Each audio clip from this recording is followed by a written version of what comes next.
Richard Berry, l'une des figures les plus marquantes du cinéma français, a marqué durablement l'industrie du divertissement au cours d'une carrière de plus de 5 décennies. Acteur, réalisateur et scénariste, il a interprété des rôles et des films chargés d'émotions qui ont touché le public. Cependant, derrière le prestige de la célébrité se cachait une vie jalonnée de profonde tristesse, de défis difficiles et de moments qui l'ont forcé à se confronter à lui-même. Sur le tard, il a reconnu les douloureuses vérités qu'il avait cachées, des choses qui l'ont façonné et ont laissé des cicatrices indélébiles dans son âme.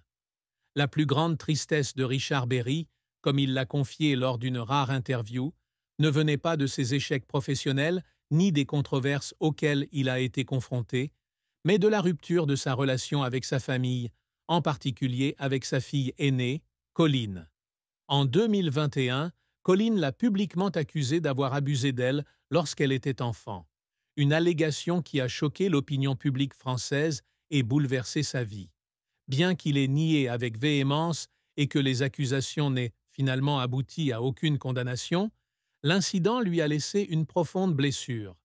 Il décrit les jours qui ont suivi les accusations comme un cauchemar, confronté à la suspicion du public, à l'éloignement de ses proches et au sentiment d'impuissance de ne pas pouvoir clarifier la vérité comme il le souhaitait. Il a passé des heures dans son appartement parisien, à regarder par la fenêtre, se demandant s'il regagnerait un jour la confiance de ceux qu'il avait aimés. La douleur venait non seulement des accusations, mais aussi du sentiment d'avoir perdu un élément essentiel de sa relation avec sa fille, qu'il considérait comme sa plus grande source de bonheur. Cette tristesse était encore plus grande lorsqu'il repensait aux années passées à travailler, négligeant parfois sa famille.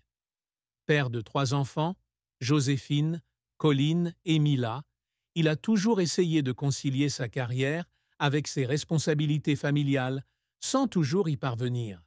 Il admet que ces années de projets cinématographiques intenses lui ont fait manquer de nombreux moments importants de la vie de ses enfants. Il se souvient d'un jour où Joséphine, sa deuxième fille, fêtait ses 10 ans et où il ne pouvait pas être présent car il tournait un film dans le sud de la France. À son retour, voyant son air déçu, il ressentit une profonde tristesse, comme s'il avait perdu quelque chose d'irréparable.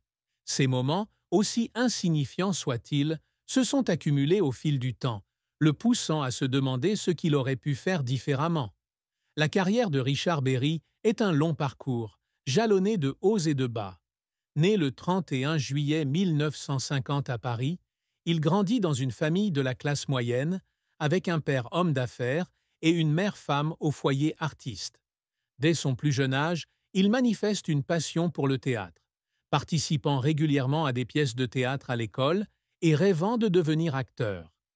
Après des études au Conservatoire national supérieur d'art dramatique, il débute sa carrière par de petits rôles au théâtre et dans des séries télévisées.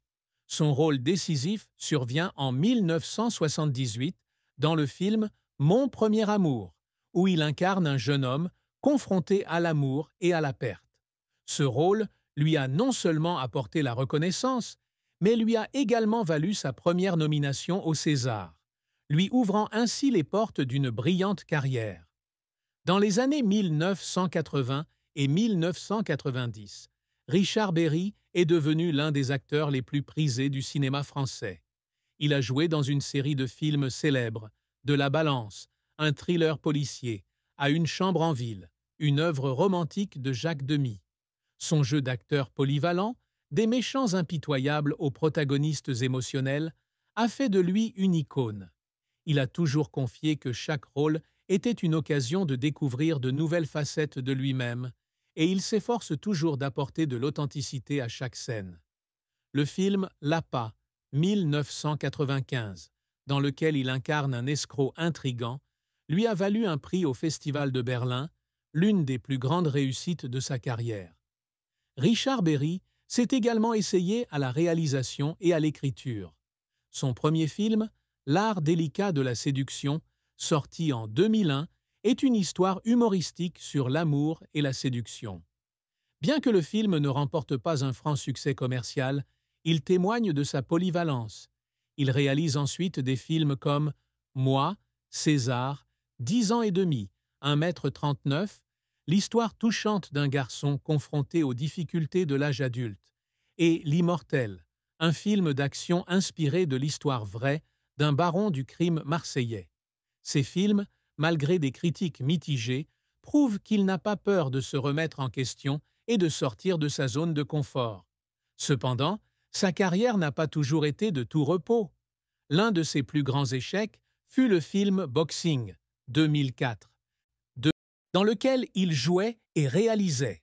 Ce film, qui racontait l'histoire d'un boxeur en quête de sens, fut largement critiqué pour son intrigue décousue et son manque de profondeur. Il a admis avoir été trop ambitieux en essayant d'enchaîner les rôles, et l'échec du film l'a laissé déprimé pendant des mois. Il se souvient d'être resté assis dans son bureau à lire des critiques négatives et à avoir eu le sentiment que tout son travail avait été anéanti. Il a cependant surmonté cette période difficile en se concentrant sur de nouveaux projets, déterminé à prouver qu'il pouvait encore créer des œuvres mémorables. Un autre défi de sa carrière fut la concurrence féroce du cinéma français. Dans les années 2000, avec l'émergence d'une jeune génération d'acteurs comme Guillaume Canet et Vincent Cassel, il se sentit obligé de maintenir sa place. Il a un jour confié qu'il lui était arrivé de se sentir oublié, les jeunes réalisateurs privilégiant les nouveaux visages. Pour surmonter cette difficulté, il a recherché des rôles plus complexes, comme dans le film Le Premier Cercle, 2009, où il incarnait un patron du crime vieillissant. Ce rôle lui a non seulement apporté la reconnaissance, mais l'a aussi aidé à affirmer qu'il était toujours une figure incontournable du milieu. Les difficultés de la vie de Richard Berry n'étaient pas seulement professionnelles, mais aussi personnelles. Outre les accusations de sa fille Colline, il a également connu des difficultés conjugales. Il a épousé l'actrice Jessica Ford dans les années 1980, mais leur mariage a rapidement pris fin en raison de différends irréconciliables. Il a ensuite entretenu une relation durable avec Jeannette Bougrabe, femme politique et avocate, mais cette relation n'a pas duré non plus. Ses échecs amoureux l'ont rendu plus renfermé, et il a un jour avoué avoir peur de s'ouvrir par crainte d'être à nouveau blessé. Il cherchait du réconfort dans son travail, mais cela ne faisait que le rendre plus seul dans ses moments de calme. Un autre défi était sa santé. Ces dernières années, il souffrait de problèmes cardiaques, un secret qu'il avait longtemps caché au public. Il a subi une opération chirurgicale en 2018, et malgré le succès de l'opération, il ne pouvait s'empêcher de s'inquiéter pour son avenir. Pendant ses journées alitées, il pensait beaucoup à ce qu'il avait accompli et à ce qu'il voulait encore faire. Il a ressenti une profonde tristesse en réalisant que son avenir ne serait peut-être pas long, et il a commencé à réécrire le scénario d'un nouveau film afin de laisser un héritage. La plus grande tristesse ressentie par Richard Berry, outre l'histoire avec Colline, a été la perte d'être cher. Sa mère, qu'il avait toujours soutenue au début de sa carrière, est décédée en 2005. Cette perte l'a plongé dans une longue période de dépression où il a eu l'impression d'avoir perdu la personne qui le comprenait le plus. Il se souvient d'être assis avec sa mère le soir, l'écoutant parler de ses rêves d'enfance, et regrette de ne pas avoir passé plus de temps avec elle. De même, la mort d'un ami proche, le réalisateur Claude Pinoteau, en 2012, l'a profondément brisé. C'est lui qui l'a choisi pour La Gifle, l'un des premiers films qu'il a fait connaître à l'international. Il a confié qu'à chaque visionnage du film, il ne pouvait s'empêcher de pleurer en repensant à ses souvenirs avec Claude. Une autre tristesse est le sentiment de n'avoir jamais été pleinement reconnu pour son travail. Malgré de nombreuses récompenses, il estime que certains de ses rôles et films sont sous-estimés. Il a confié avoir investi beaucoup d'efforts dans Nos femmes, une pièce de théâtre adaptée au cinéma qu'il a réalisée en 2015, mais qui n'a pas reçu l'attention qu'il espérait. Il avait le sentiment de ne pas avoir réussi à transmettre le message qu'il souhaitait, et cela l'a hanté pendant des années. Il s'est demandé s'il avait réellement marqué l'industrie cinématographique ou s'il n'était qu'un visage passager dans le cours du temps. Tard dans sa vie, Richard Berry a avoué les douloureuses vérités qu'il avait cachées. Dans une interview hypothétique en 2025, il a confié avoir passé trop de temps à courir après la gloire et le succès, oubliant l'essentiel: la famille, l'amour et la paix intérieure. Il a admis avoir commis une erreur en ne s'attaquant pas plus tôt aux divisions familiales, notamment avec Colin. Il a ajouté qu'il aurait aimé revenir en arrière et faire les choses différemment, en passant plus de temps à écouter et à comprendre sa fille. Il a également admis avoir eu peur d'affronter ses faiblesses, mais qu'aujourd'hui, à 75 ans, il se sentait prêt à être lui-même. Si Richard Berry décède en juin 2025, sa disparition sera une grande perte pour le cinéma français. Il s'est éteint paisiblement chez lui à Paris, entouré de sa dernière épouse, Pascale Louange, et de sa fille cadette, Mila.